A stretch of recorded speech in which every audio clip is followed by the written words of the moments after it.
welcome to Imagine, a celebration of Children's Hospital Los Angeles. I'm Dana-Delany, and thanks for joining us. For the next hour, we're going to explore some of the reasons why this is a special place of hope and healing. A place where miracles really do happen every day. Children's Hospital Los Angeles treats the sickest, most seriously injured children in our community. As a mother with my own family to take care of, it's so reassuring to know that we have one of the very best children's hospitals in the country right here in Los Angeles. Our first story is a bit intense, I gotta warn you, because it involves the eyes. We knew immediately what it was. It was blood that was globs of blood that were floating around inside the eye. To get rid of the blood, Rebecca needed a tricky and potentially dangerous surgery called a vitrectomy. But first, Dr. Murphy had to be certain there were no traces of the tumor. If there were, the operation could kill Rebecca by enabling the cancer to spread elsewhere. If there happened to be a few tumor cells left and we created a way for them to get out of the eye, we could basically sign a death warrant. Parents in Southern California have come to know that when the unforeseen or simply unthinkable happens to their child, Children's Hospital Los Angeles is there. In fact, it's often the only place that can provide the necessary life-saving care, as was the case for the McMullen family of South Pasadena. Soon after Candace McMullen discovered that she was pregnant with her second child, she learned that her unborn baby had a serious medical problem. On its neck grew a large tumor called a cervical teratoma, also known as a shadow twin.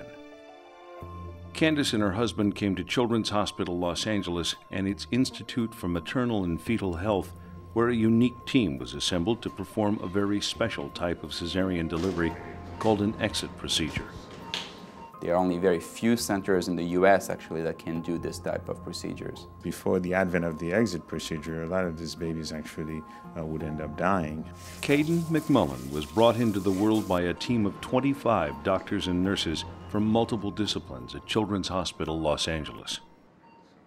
The birth went well, despite the now enormous tumor. The McMullens prepared to see their baby for the first time in the newborn and infant critical care unit. My husband and my sister took me in the wheelchair to the hospital next door, so when I saw him in the neonatal intensive unit that was actually seeing there was really hard. As a young girl growing up in Hawaii, I was diagnosed with scoliosis, or curvature of the spine. This threatened my dream of becoming a dancer. Luckily for me, though, it didn't progress enough to stop me from dancing. But for Dylan Grants, also from Hawaii, his scoliosis was as serious as you can get. So severe that without treatment, he would die.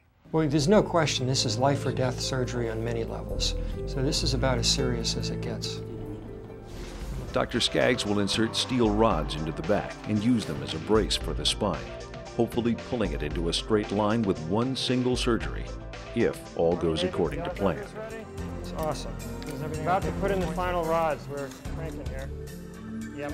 Caps in there. Wonderful. Dr. Skaggs leaves the OR, pleased with Dylan's remodeled spine.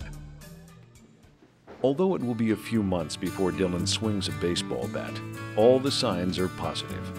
The Grants family is now more hopeful than ever.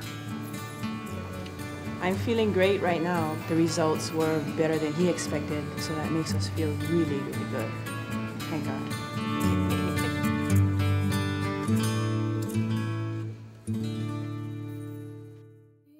I hope you've enjoyed learning just a little bit about the miracles that happen every day at Children's Hospital Los Angeles.